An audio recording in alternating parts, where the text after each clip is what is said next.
Welcome back to the lesson on time series data. In this lesson, we're going to talk about unusual features, which are another important feature to look for in time series graph. And those are any unusual points within the data. Unusual features can take the form of an isolated one-off high or low value, not to be confused with the repeating seasonal effect. An unusual feature can be a sudden shift in the trend, like a step where the trend jumped up, or other unusual or irregular features. The following time series shows sleep patterns across a 5-month period for a northern fur seal. Identify any unusual patterns. Well, is there any unusual drop? And yeah, right down there, the daily sleep in almost mid-January, we see an overall decreasing trend with some smaller seasonal fluctuations, but there's one value at the start of the graph that is much, much lower than the other values, showing a much smaller sleep time because the sleep is being measured in hours than the rest of the graph. And that is going to be circled below as an unusual feature.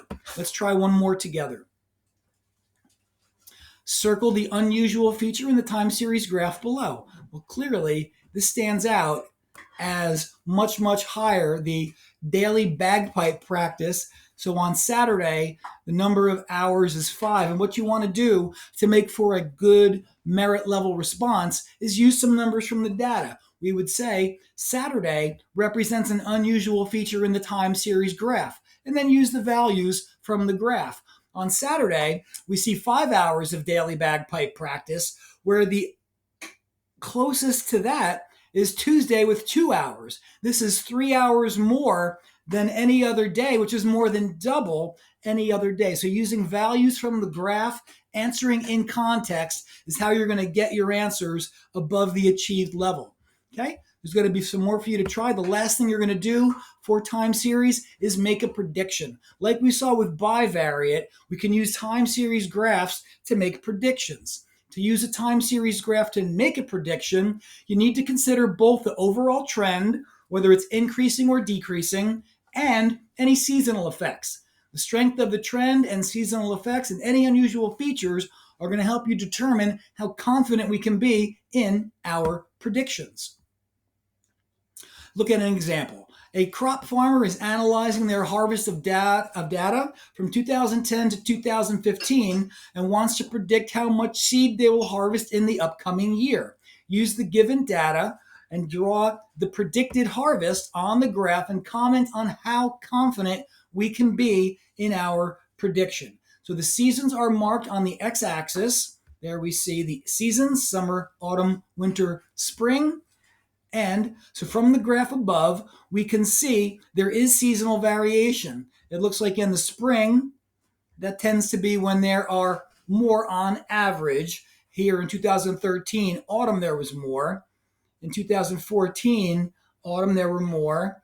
And it looks like in 2015, autumn were more. So in 2010, there were more in the spring. In 2011, about the same. 2012, there were spring. We're going to place more value on the most recent data. So since it showed us more in the autumn compared to the spring, we think it's likely that that would continue. All right. And there's how we draw a prediction.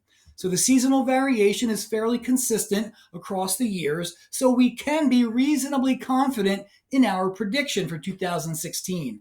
As with any prediction, we cannot be 100% certain, as weather, economic, and other conditions can change over time, altering future results in the data. You're welcome to use this as a template for a good writing frame for a prediction.